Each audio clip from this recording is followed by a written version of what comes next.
ভোর থেকে রাজধানীতে প্রবল বর্ষণ, ঢল আর বন্যায় চট্টগ্রাম বিভাগে 6 দিনে নিহত 43, ক্ষতিগ্রস্ত 8,67,000 মানুষ। 16 জুলাই পর্যন্ত স্থগিত বোর্ডের এইচএসসি পরীক্ষা। 95 বছরে জীবনাবসান হল সাবেক স্পিকার বিএনপি নেতা ব্যারিস্টার জমির উদ্দিন সরকারের। রাজধানীর একটি হাসপাতালে চিকিৎসাধীন ছিলেন তিনি। বিশ্বকাপের সেমিফাইনালের যাওয়ার লড়াইয়ে খেলছে আর্জেন্টিনা সুইজারল্যান্ড। রাজধানীর নর্থ সাউথ বিশ্ববিদ্যালয়ে বড় স্ক্রিনে খেলা দেখতে ভিড় জমিয়েছেন শিক্ষার্থীরা। সেখান থেকে সরাসরি যুক্ত হয়েছেন সহকর্মী মাহমুদুল হাসান হামিম। বৈরী আবহাওয়ায় কতটা জমলো খেলা দেখা, আর্জেন্টিনার ম্যাচে শিক্ষার্থীদের উচ্ছ্বাস কেমন দেখছেন, সব মিলিয়ে জানতে চাই। ধন্যবাদ আপনাকে। নর্থ সাউথ ইউনিভার্সিটির বিশ্বকাপ উন্মোদনা সবসময়ের জন্যই উজ্জীবিত থাকে, যেমনটা আমরা আশপাশে দেখতে পাচ্ছেন।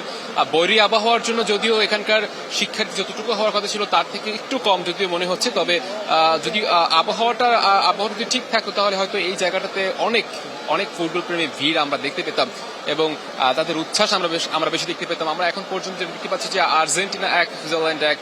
যদিও সুইজারল্যান্ড একটা রেড কার্ড খেয়েছেন, যদিও ম্যাচটা এখনো পর্যন্ত হাড্ডাহাড্ডি ম্যাচ আমরা দেখতে পাচ্ছি এবং দর্শকদের প্রতিক্রিয়া একটু আমরা শুনতে চাইবো যে এই ম্যাচটাকে নিয়ে যে তাদের কি আসলে প্রত্যাশা এবং তাদের কি পরিকল্পনা জানতে চাই। ভাইয়া, একটু ম্যাচ নিয়ে জানতে চাচ্ছিলাম, একটু কথা বলতে চাচ্ছি যে আসলে এই ম্যাচটা অলরেডি কিন্তু 1-1 গোলে ড্র এখন পর্যন্ত আছে, কি মনে হচ্ছে?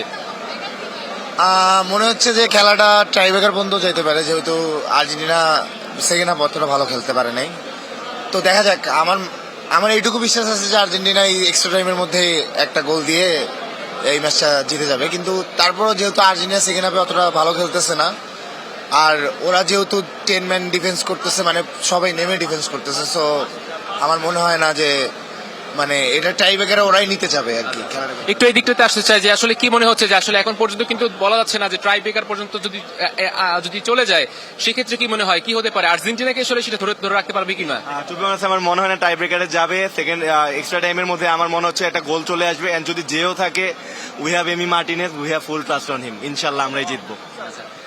যেমনটা আসলে আপনি শুনছিলেন যে আসলে ওনাদের নর্থ সাউথ ইউনিভার্সিটির শিক্ষার্থীরা আসলে এখানে আর্জেন্টিনা ফ্যানদের আমি বেশি দেখতে পাচ্ছি, যেমনটা আমরা আশেপাশে দেখতে পাচ্ছেন তেমনটাই মনে হচ্ছে যে আর্জেন্টিনা আসলে এই ম্যাচ জিতে যাবে, এমনটাই তারা প্রত্যাশা করছে। এবং মেসি যেভাবে খেলছে, যে সুযোগগুলো আসলে মিস করছে এখন যেটা দেখতে পাচ্ছি, সেই মিসগুলো শান্তি না করে তাহলে হয়তো বা আর্জেন্টিনার গোল সংখ্যা আরো বাড়বে বলে মনে হয়। আমিম, ধন্যবাদ আপনাকে। আর্জেন্টিনা ও সুইজারল্যান্ডের মধ্যকার বিশ্বকাপের গুরুত্বপূর্ণ ম্যাচ উপভোগ করতে ভারী বৃষ্টি উপেক্ষা করে বরিশালের বেলস পার্কে জড়ো হয়েছেন সমর্থকরা। সেখানে আছেন সহকর্মী জিয়াদ মাহমুদ, সরাসরি চলে যাচ্ছে তার কাছে। জিয়াদ, ইতিমধ্যে বৃষ্টি উপেক্ষা করে দর্শকরা ভিড় করেছেন পার্কে, কেমন দেখছেন তাদের উচ্ছ্বাস, জানতে চাই। সাথী, বৃষ্টি উপেক্ষা করে সকাল থেকে আমরা দেখেছি যে বেলস পার্কে শত শত আর্জেন্টিনা সমর্থক তারা কিন্তু এসেছেন খেলা দেখতে, তারা প্রিয় দলের পারফরমেন্স উপভোগ করতে এসেছেন। যদিও আর্জেন্টিনার যে প্রথমার্ধের 1 গোলে এগিয়ে ছিল, তারপর দ্বিতীয়ার্ধে আমরা দেখেছি যে সুইজারল্যান্ডে 1 গোলে সমতায় ফিরেছে এবং এখন কিন্তু অতিরিক্ত সময় গড়িয়েছে এবং আমরা দেখেছি যে আর্জেন্টিনার সমর্থক যারা রয়েছেন, বিশেষ করে ডাই হার্ড ফ্যান যারা রয়েছেন, তারা কিন্তু এসেছেন। আমার সামনেই রয়েছেন একজন, আপনি তো আর্জেন্টিনার ডাই হার্ড ফ্যান। এবারের খেলায় এখন যে 30 মিনিটে খেলা হবে সেটির কি ভবিষ্যৎ হতে পারে বলে মনে করছেন? ইনশাল্লাহ, আপনারা জানেন যে বাংলাদেশের মানুষ প্রায় 70 থেকে 75% মানুষ আর্জেন্টিনাকে ভালোবাসে এবং আমরা এই 30 মিনিট কেন, আমরা মনে করি যে আর্জেন্টিনা 1 মিনিট 2 মিনিটই খেলা ঘুরিয়ে দিতে পারে। আমরা বিশ্ব চ্যাম্পিয়ন হবে এবং 2026-এর যে কাপ আমরাই নেব ইনশাল্লাহ। হিন্দুকরা বলে রেফারি কিনেছেন, ঘটনা কতটা সত্যি? না, আসলে আর্জেন্টিনা কখনো কোনো রেফারি বা কাউকে অনৈতিকভাবেই করে, আমরা কখনো কাপ নেই না এবং কাপ নেব না। গোল হওয়ার সম্ভাবনা, আমি মনে করি যে আর্জেন্টিনা সবসময় ফ্রি ফেয়ার ভাবে খেলে কাপ নেবে। আমরা ফিফাকে মনে করব যে তারা স্বতন্ত্রভাবেই করবে। আমি আরেকজন ডাই হার্ড ফ্যান আছে আমার সাথে, আপনি তো প্রথম থেকে খেলা দেখছি, এখন আজকের খেলার প্রেডিকশন কি? আফটার 90 মিনিটস এখন আপাতত ড্র ম্যাচ, কিন্তু আমরা জানি ড্রোর কোনো সমস্যা নাই। আমরা 1 মিনিটেও এই আর্জেন্টিনা খেলা ঘুরিয়ে দিতে পারে, সেটা আগের ম্যাচটাতে আমরা অবশ্যই দেখছি। এই যে মেসি প্ল্যানটি করতেছে, অবশ্যই গোল হয়ে যাবে, এটি আমরা কোনো টেনশনই করি না। যেমনটি শুনছিলেন যে এখানে যারা আর্জেন্টিনার সমর্থক রয়েছেন তারা কিন্তু আশাবাদী, তারা হাল ছাড়ছেন না। 1-2 মিনিটে কিন্তু আর্জেন্টিনা খেলার মোড় ঘুরিয়ে দিতে পারেন বলছেন। আমি এখানে আরো একজন সমর্থকের সাথে কথা বলবো। প্রেডিকশন কি? এখন অনেক টেনশনে আছে, কিন্তু ইনশাআল্লাহ আমরাই জিতবো। রেফারি কিনেছেন এমন মন্তব্য করছেন নিন্দুপুর। রেফারি কিনছি আমরা কিনছি, আমরাই জিতবো, আমাদের টাকা আছে, আমরা জিতবো। ব্রাজিলের টাকা নাই, এই জন্য ওরা কিনতে পারে নাই, তাই ওরা জিতবেও না, জিতে না হেরে গেছে।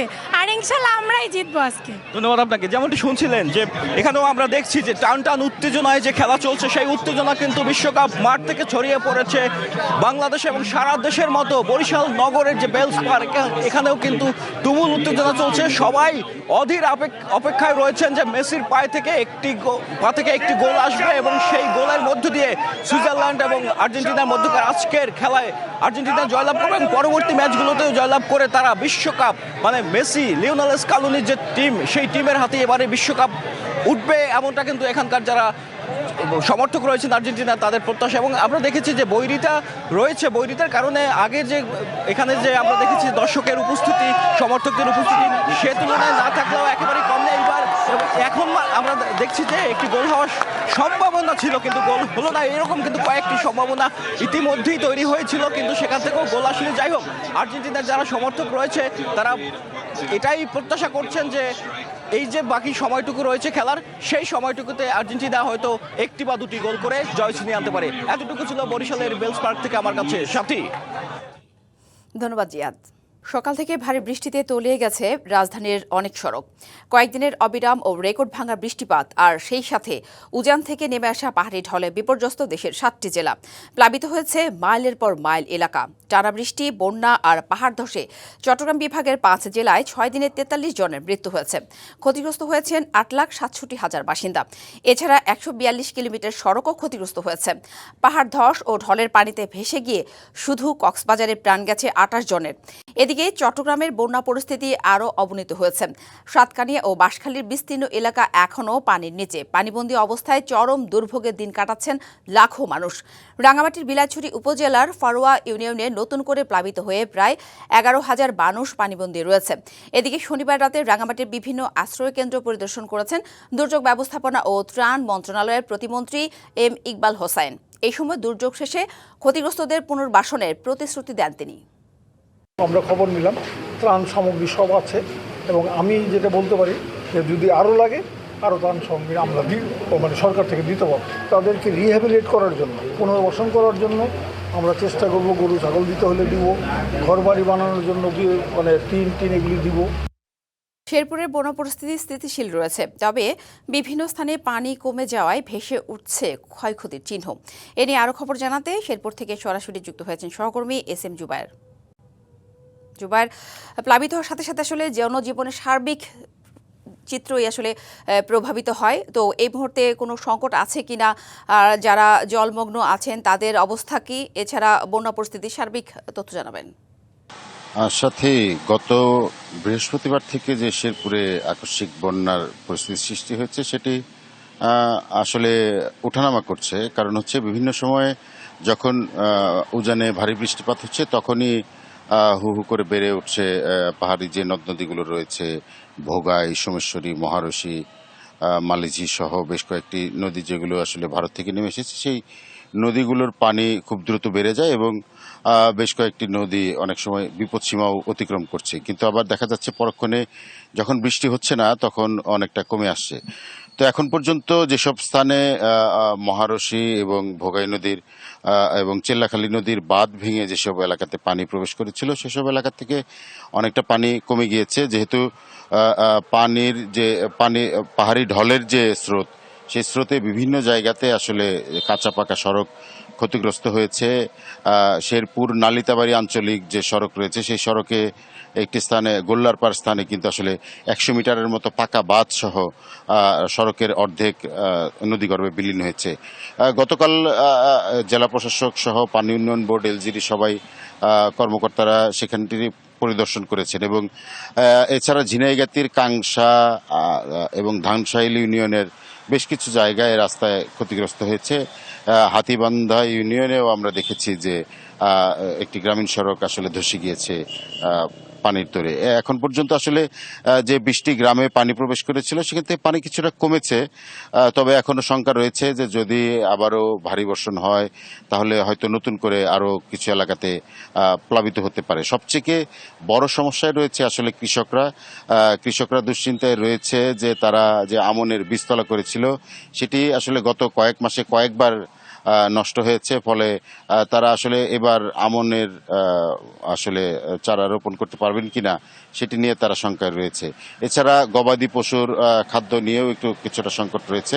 তবে এখন পর্যন্ত যেসব এলাকাতে হচ্ছে পানি আছে তেমন আসলে দুর্ভোগ নেই, কিন্তু আসলে যদি কোনো কারণে আবারও পানি বাড়ে সেই ক্ষেত্রে কিন্তু আসলে ভোগান্তি বাড়তে পারে, যেহেতু এখন পর্যন্ত শেরপুরে যতগুলো নদ নদী খালবিল রয়েছে, মাঠঘাট রয়েছে, সব দিকে চারিদিকে আসলে পানি থই থই করছে।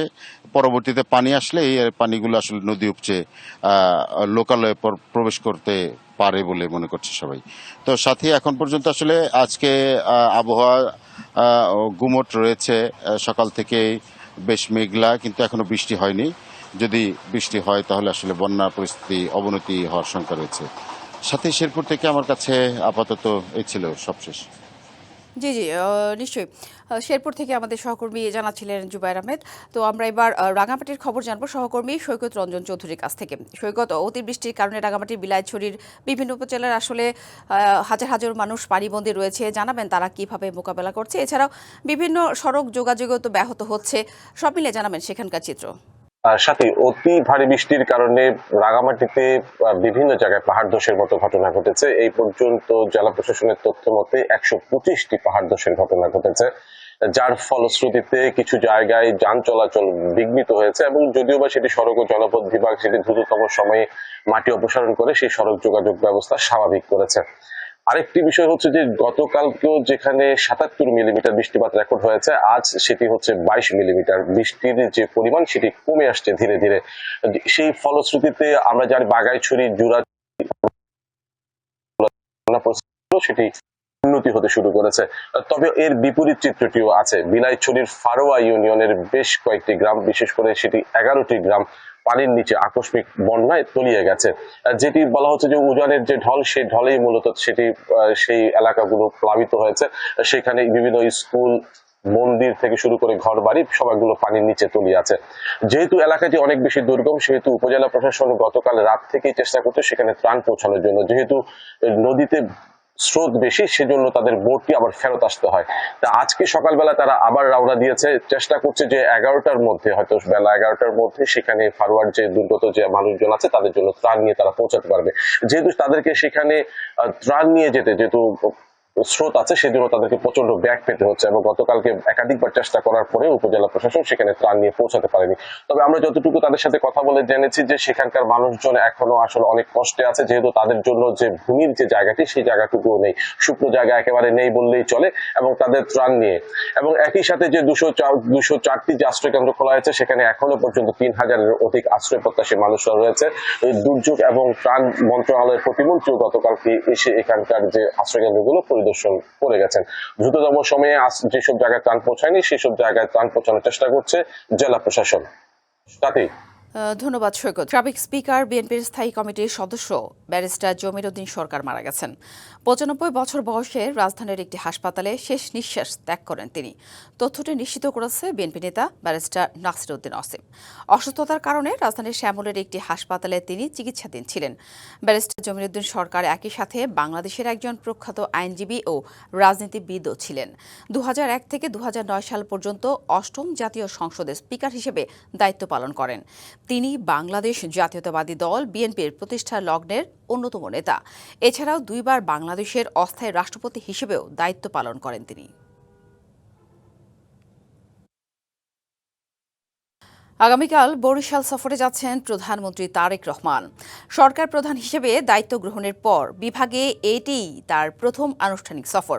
এই সফরকে কেন্দ্র করে স্থানীয় প্রশাসন এবং বিএনপি নেতাকর্মীদের মধ্যে চলছে ব্যাপক প্রস্তুতি ও উৎসাহ উদ্দীপনা।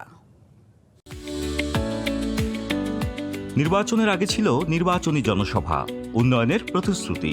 বরিশালবাসীর নানা প্রত্যাশার কথা শুনেছিলেন তারেক রহমান। সময়ের পরিক্রমায় এখন তিনি দেশের প্রধানমন্ত্রী।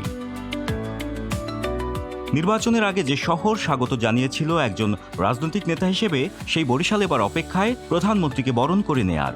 দক্ষিণাঞ্চলের প্রবেশদ্বার জুড়ে তৈরি হয়েছে উৎসব মুখর পরিবেশ। জনাব তারেক রহমান প্রধানমন্ত্রী হওয়ার প্রথম বরিশাল সফর, এটা বরিশালবাসী আনন্দিত। আমরা সবাই অপেক্ষায় আছি কখন মাননীয় প্রধানমন্ত্রী বরিশালে আসবেন। আমরা তার সাথে সাক্ষাৎ করব, তার সাথে কথা বলার সুযোগ পাবো। প্রধানমন্ত্রীর সফরকে ঘিরে বিএনপি ও সহযোগী সংগঠনের নেতাকর্মীদের মধ্যে বইছে উৎসাহ উদ্দীপনা। ওয়ার্ড থেকে উপজেলা কিংবা মহানগর সব পর্যায়ে চলছে শেষ মুহূর্তের প্রস্তুতি। আজকে আসছেন, আমাদের মাঝে আসছেন, এটা আমাদের জন্য ভাষায় প্রকাশ করার মতো কোনো অনুভূতি নয়। এটা আমি কোনোভাবেই ব্যাখ্যা করতে পারবো না যে কি ধরনের আনন্দ আমাদের মধ্যে হচ্ছে। তৃণমূল পর্যায়ে নেতা নেত্রী যারা আছে সবাই খুব উৎফুল্লভাবে পথ চেয়ে আছে কবে 13 তারিখ আসবে। তাকে বরণ করার জন্য সার্বিক প্রস্তুতি সম্পন্ন হয়েছে। প্রশাসন বেশ তৎপর, তারা কাজ করছেন। আমাদের প্রিয় রাজনৈতিক অভিভাবককে বরণ করার জন্য আমরা সার্বিকভাবে আমরা প্রস্তুতি নিয়েছি। সোমবার গৌরনদীর বাটাজোর এবং নগরের 30 গোডাউন বধ্যভূমি সংলগ্ন এলাকায় দুটি বৃক্ষরোপণ কর্মসূচি ও দলের সাংগঠনিক সভায় অংশ নেবেন তারেক রহমান। বিএনপি নেতাকর্মীদেরকে আমরা সেভাবে নির্দেশ দিয়েছি যে আনন্দ উল্লাস আমাদের জন্য একটু সংযমের ভিতরে থাকুক এবং সর্বস্তরে মানুষ যেন নেতাকে একটু দেখতে পারে, যেভাবে হোক, যেই প্রান্ত থেকে হোক। দক্ষিণ অঞ্চলের জনপ্রতিনিধিদের সঙ্গে তিনি দক্ষিণ অঞ্চলের উন্নয়ন নিয়ে কথা বলবেন। আমরা দক্ষিণ অঞ্চলের পক্ষ থেকে মাননীয় প্রধানমন্ত্রীর জন্য অধীর আগ্রহে অপেক্ষা করছি এবং তাকে আমরা ধন্যবাদ জানাই আমাদের অঞ্চলকে বেছে নেওয়ার জন্য। প্রধানমন্ত্রীর সফর ঘিরে জোরদার করা হয়েছে নিরাপত্তা ব্যবস্থা। বরিশালবাসীরা সবার মধ্যে একটা সুখের আমেজ বয়ে যাচ্ছে যে মাননীয় প্রধানমন্ত্রী বরিশাল সফর করবেন। সিকিউরিটি কনসার্ন যেগুলো আমরা সেগুলো রেখেছি, আমাদের সকল ধরনের প্রস্তুতি আছে, ইনশাল্লাহ কোনো সমস্যা হবে না। বৃক্ষরোপণ কর্মসূচি শেষে আগামী 13 জুলাই এই শিল্পকলা একাডেমিতে বসবে বিএনপির সাংগঠনিক সভা, যেখান থেকে এ অঞ্চলের সাংগঠনিক কার্যক্রম, ভবিষ্যৎ কর্মপরিকল্পনা এবং সরকারের উন্নয়ন ভাবনা নিয়ে আসতে পারে নতুন দিক নির্দেশনা। তাই সাধারণ মানুষ থেকে শুরু করে দলীয় নেতাকর্মীদের পাশাপাশি রাজনৈতিক পর্যবেক্ষকদেরও দৃষ্টি থাকবে এই সভার উপর। Ziad Mahmud, DBC news, Barishal. জলের টাকা যেন জলেই গেছে। জলাবদ্ধতা নিরসনে 14,257 কোটি টাকার 4টি মেগা প্রকল্পের কাজের বেশিরভাগ শেষ হলেও মিলছে না সুফল। মাত্র কয়েক ঘন্টার ভারী বর্ষণে ডুবে যায় নগরীর বেশিরভাগ এলাকা। হাজার কোটি টাকা খরচেও জলাবদ্ধতার দুর্ভোগ থেকে রেহাই না পাওয়ায় নগরবাসীর এখন একটাই প্রশ্ন, এই দুর্ভোগের শেষ কোথায়? উত্তর আছে কি সিডিএ, সিটি কর্পোরেশন কিংবা পানি উন্নয়ন বোর্ডের কাছে? কয়েক ঘন্টার ভারী বৃষ্টিতে পানি নিচে চলে যায় বন্দরনগরীর গুরুত্বপূর্ণ সড়ক, অলিগলি ও আবাসিক এলাকা। কোথাও বিকল হয় যানবাহন, বন্ধ হয়ে যায় ব্যবসা প্রতিষ্ঠান। কোমর সমান পানি মারিয়ে জীবন ঝুঁকি নিয়ে চলাচল করে মানুষ। এ যেন নিয়তি হয়ে দাঁড়িয়েছে চট্টগ্রাম নগরবাসীর জীবনে। সরকারের হাজার হাজার কোটি টাকার মেগা প্রকল্প চললেও প্রতি বর্ষায় পানিতে ভাসে চট্টগ্রাম। বছরের পর বছর জলাবদ্ধতার দুর্ভোগে ক্ষুব্ধ সাধারণ মানুষ। সবাই একই কথা বলে যায়, পানি থাকবে না, নালা পরিষ্কার থাকবে, এটা কোনো কিছু হচ্ছে না। নালা পরিষ্কার করলেও পানি যাচ্ছে না, সবসময় পানি এটা প্রবলেম হতেছে। প্রত্যেকবার বর্ষা আসলে এখানে সরকারের যে প্রকল্পগুলো দেয় এগুলো আসলে এখনো অনেক কাজ শেষ হয়ে যাচ্ছে, কিন্তু এখানে ভোগান্তি মানুষের শেষ হচ্ছে না।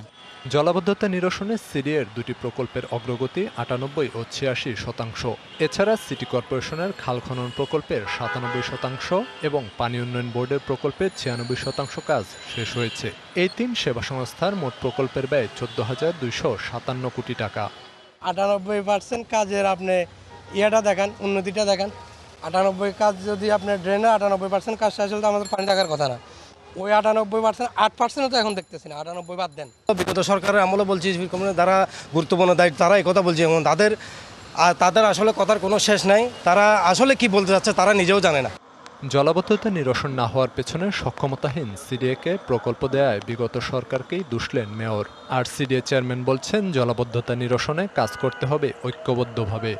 সিডিএ তো কখনো নালাখাল পরিষ্কার করার কথা না, তাদেরকে কেন 16 সালে এই সিটি কর্পোরেশনকে বাইপাস করে বাদ দিয়ে চট্টগ্রাম উন্নয়ন কর্তৃপক্ষ, যেটা নালাখাল, তাদের কোনো লোকবল নেই, তাদের কোনো ইনস্ট্রুমেন্ট নেই, তাদের কিছুই নেই, সেখানে তাদেরকে কেন জোর করে দিয়ে দেওয়া হলো? আমি আপনাদেরকে নিশ্চয়তা দিতে পারি যে আগামী 1 বছরের ভিতরে যদি মেয়র সাহেবের বাকি খালগুলা সংস্কার করা হয় তাহলে জলাবদ্ধতা অনেকাংশে কমে যাবে।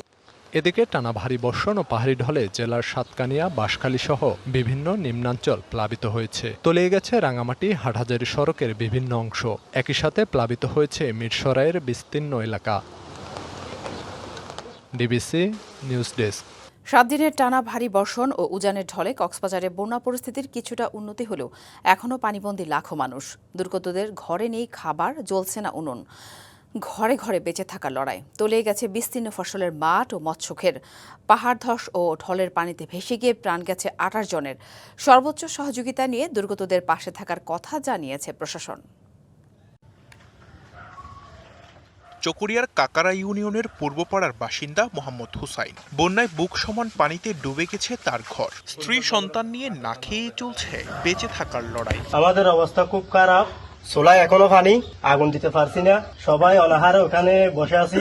দুর্ভোগের এই চিত্র শুধু কাকারাই নয়, জেলার পেকুয়া, মাতামুহুরী, কক্সবাজার সদর, ঈদগাহ, রামু ও মহেশখালী কুতুবদিয়ার অন্তত 60% এলাকা বন্যায় প্লাবিত। মাতামুহুরী নদী থেকে অনেক পানি ঢুকতেছেন, যারা যেদিকে পাচ্ছেন সেদিকে ছুটতেছেন। মাতামুহুরী ভরাট হওয়ার কারণে পানি নিষ্কাশনের ব্যবস্থা সম্ভব হচ্ছে না। তবে এমন প্লাবনের কারণ কি শুধুই প্রাকৃতিক? স্থানীয়রা বলছেন, নদী দখল, অপরিকল্পিত নগরায়ন ও যথাসময়ে সুইচ গেট খুলে না দেওয়ায় পানি প্রবাহ বাধাগ্রস্ত হয়ে প্রতি বছরই সৃষ্টি হচ্ছে বন্যা পরিস্থিতির। 600-700 মানুষের বসবাস এই গ্রামটাতে, সবাই পানিবন্দী। পানি দ্রুত না নামার কারণে প্রতি বছর আমরা বন্যার সম্মুখীন হচ্ছি। প্রশাসন থেকে শুরু করে রাষ্ট্রীয়ভাবে এবং দেশের নাগরিকেরা কেউ সেভাবে এগিয়ে আসছে না। উজান থেকে নেমে আসা পাহাড়ি ঢলের পানি দ্রুত নিষ্কাশন না হওয়ায় জেলায় বন্যা পরিস্থিতির এতটা অবনতি হয়েছে বলে জানান জেলা প্রশাসক। আরো জানান, সর্বোচ্চ সহযোগিতা নিয়ে দুর্গতদের পাশে আছে প্রশাসন। শনিবার থেকে এ পর্যন্ত শুধু 6 দিনের রেকর্ড যদি বলি, সেখানে 700 মিলিমিটারের বেশি বৃষ্টিপাত হয়েছে। আমাদের 640টা আশ্রয়কেন্দ্র কক্সবাজার জেলায় সবগুলো আমরা রেডি রেখেছি। সকলের সহযোগিতা প্রত্যেকটি বাড়িতে শুকনা খাবার সহ অন্যান্য প্রয়োজনীয় সামগ্রী পৌঁছানোর চেষ্টা করছি। জেলায় পাহাড় ধস ও ঢলের পানিতে ভেসে গিয়ে 7 দিনে এ পর্যন্ত প্রাণ গেছে 28 জনের। DBC news desk. গাইবান্ধায় তীব্র আকার ধারণ করেছে নদী ভাঙন। সবচেয়ে বেশি ভাঙন দেখা দিয়েছে তিস্তা ও ব্রহ্মপুত্র তীরবর্তী জনপদে। প্রতিদিনই নদী গর্ভে বিলীন হচ্ছে আবাদি জমি, বসত ভিটা ও বিভিন্ন স্থাপনা। ভাঙনের মুখে কয়েকটি শিক্ষা প্রতিষ্ঠান, মসজিদ, মাদ্রাসা এবং স্থানীয় বাঁধ। সর্বস্ব হারানোর আশঙ্কায় ঘরবাড়ি সরিয়ে নিরাপদ আশ্রয়ের খোঁজে ছুটছেন নদীপাড়ের মানুষ। ভাঙছে নদীর পাড়, গৃহহীন হচ্ছে নদীপাড়ের বাসিন্দারা। শেষ সম্বল রক্ষায় অনেক পরিবার ঘরবাড়ি খুলে নিরাপদ স্থানে সরিয়ে নিচ্ছেন। নদ নদীর পানি উঠানামার সঙ্গে সঙ্গে গাইবান্ধার বিভিন্ন এলাকায় দেখা দিয়েছে তীব্র নদী ভাঙন। সবচেয়ে বেশি ক্ষতিগ্রস্ত তিস্তা ও ব্রহ্মপুত্র যমুনা তীরবর্তী জনপদ।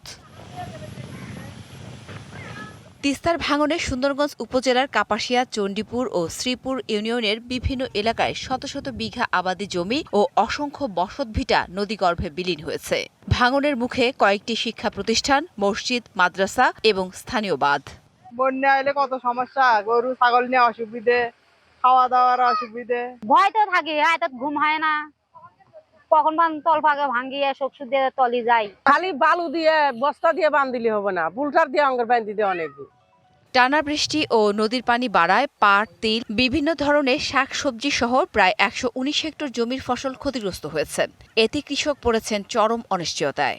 দুটো পয়েন্টে এরকম ভাঙতেছে এবং ভাঙন আর দিন বৃদ্ধি পাচ্ছে এবং এইভাবে ভাঙন চলতে থাকলে এলাকা পুরাই বিলীন হবে। ডিসি খালি দেখে গেলে তো হবে না, নদীটা বাঁধে দিতে হবে, তো খালি দেখলে তো হবে না। আমরা সুস্থভাবে কাজ চাই এখানে। ঝুঁকিপূর্ণ এলাকায় প্রয়োজনীয় ব্যবস্থা নেওয়ার পাশাপাশি সম্ভাব্য বন্যা মোকাবেলায় আগাম প্রস্তুতি নেওয়ার কথা জানিয়েছে জেলা প্রশাসক।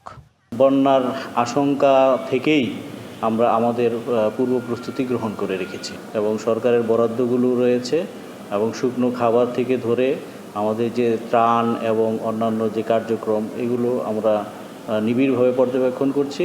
প্রতি বছরের মতো এবারও নদী ভাঙনের নিঃস্ব হওয়ার শঙ্কায় দিন কাটছে গাইবান্ধার হাজারো মানুষের। অস্থায়ী প্রতিরোধ নয়, নদী ভাঙনের স্থায়ী সমাধানই এখন নদীপাড়ের মানুষের সবচেয়ে বড় প্রত্যাশা।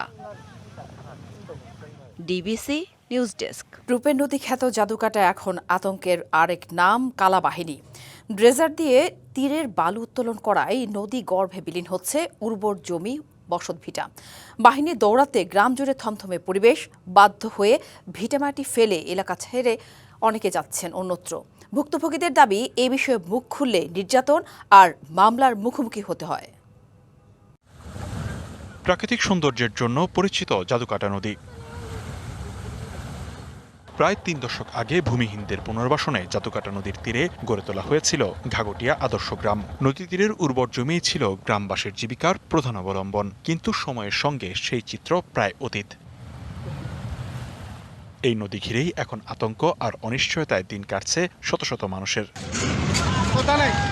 ইজারা নিয়ে নদীতে ড্রেজার দিয়ে বালু উত্তোলনে একের পর এক বিলীন হচ্ছে ফসলি জমি, বসতভিটা, কবরস্থান, রাস্তাঘাট। যারা করতেছে এরা তো আইন প্রশাসন আছে, তারা জানে চুরাইবাদে চালায়, যারা চালায় এরা তো তোমার বর্তমান আমরা নাম কোয়া যেত না। খাইতে খাইতে এখন বর্তমানে মানুষের বাড়ি ঘর খাইতেছে, কিন্তু আমরা কথা বললে চলতে পারি নাই, নিরাপত্তা নাই আমাদের জানের। স্থানীয়দের দাবি, প্রথমে ইজারার অজুহাতে কেটে নেওয়া হয় ফসলি জমি, একের পর এক ড্রেজার মেশিন দিয়ে মাটি বালু উত্তোলন করায় নদীগর্ভে বিলীন হচ্ছে বাড়িঘরও। আর এসব অপকর্মের নেপথ্যে আসছে কালাবাহিনীর নাম। তাদের দৌরাত্মে গ্রাম জুড়ে থমথমে পরিবেশ, অধিকাংশই রাজি নন ক্যামেরার সামনে কথা বলতে। ভুক্তভোগীদের দাবি, কালাবাহিনীর বিরুদ্ধে মুখ খুললেই নেমে আসে নির্যাতন, দেখানো হয় মামলার ভয়। তাই অনেকেই শেষ সম্বলটুকু নামমাত্র দামে বিক্রি করে এলাকা ছাড়তে বাধ্য হচ্ছেন। এরাটা বেচছে, এটা ভাঙছে, এটা বাংলা আছে, এটা ভাঙবো না তো না, এরাও বিক্রি দিলাইছে, এরাটা বেচতে হেরাটাও বেচছে। জায়গা রোড থেকে লাগাই অনুমান 3 ফরমাত হইব, তাই থেকে মানুষ আসে এখানে জায়গা কিনা। আমার সাথের বাড়ি বিশালায়, আমার বাড়ি কি থাকবো, থাকতো না বললে আমিও সেফ লাগাই, আমিও বেশি খাই, কোনো সমস্যা নেই। কালাবাহিনীর অন্যতম ব্যক্তি বাদাঘাট ইউনিয়ন পরিষদের 6 নম্বর ওয়ার্ডের সদস্য মোশাহিদ হোসেন রানু। এমন দাবি এলাকাবাসীর। আসলে রানু মেম্বার বুঝলি, নেতারার লগে চলে, সুনামগঞ্জের নেতারাও আছে, আমার তাইপুরের নেতারা আছে, গাগদের নেতারা আছে, সব নেতারা এর কথাই কয়, পুলিশ প্রশাসন সব এরার কথাই কয়। অভিযোগ অস্বীকার করে মোশাহিদ বলছেন, এ কর্মকাণ্ডে জড়িত অনেক প্রভাবশালী ইজারাদারদের প্রত্যক্ষ সহযোগিতায় অবৈধভাবে বালু উত্তোলন হয় দাবি তার।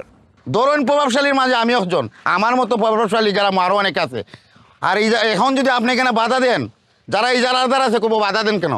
আমি জানাচ্ছি আপনি বাধা দেওয়ার কে, তখন আপনার নামে মামলা। তবে ইজারাদারদের দাবি, বিষয়টি জানিয়ে গত 2 মাস জেলা প্রশাসনকে অন্তত 10টি চিঠি দেওয়া হয়েছে। এই ফারখাটা বন্ধের লাগি আমরা দুজন এই ডিসি বরাবর আবেদন করছি, মনে হয় কমপক্ষে 10টা, এই 2 মাসের ভিতরে। শর্ত অনুযায়ী নদী ও আশপাশের এলাকার সুরক্ষার দায়িত্ব ইজারাদারদের। তারা কার্যকর ব্যবস্থা নিলে পরিস্থিতি নিয়ন্ত্রণ রাখা সম্ভব বলে জানান সংশ্লিষ্টরা। দিচ্ছেন ব্যবস্থা নেওয়ার নানা আশ্বাস। আমি বলেছি, যে দায়িত্ব আপনারা নিতে পারেন না, করতে পারেন না, সেটি কেন নিয়েছেন? এত দুর্গম, অনেক দূরবর্তী, সেখানে বেসিক্যালি সার্বক্ষণিক ওইখানে যদি কোনো টহল না থাকে, তাহলে বেসিক্যালি এই অবৈধ বালু যে উত্তোলন বা এই যে ড্রেজার মেশিনের প্রয়োগ কিংবা ওই যে নদীর পার কাটা, এগুলো আসলে স্থায়ী বন্ধ করা সম্ভব না। ইজারাদারকে তার করণীয় বর্জনীয় সম্পর্কে ইজারা যারা প্রদান করেছেন তারা কার্যকর ব্যবস্থা করলে কিন্তু আপনার 80% এই বালুমলের শৃঙ্খলা একদিনে ফেরার। প্রশাসনের আশ্বাস মিললেও কবে থামবে অবৈধ বালু উত্তোলন আর কবে শেষ হবে ভাঙন, সেই প্রশ্ন নদী তীরের মানুষের। DBC news desk.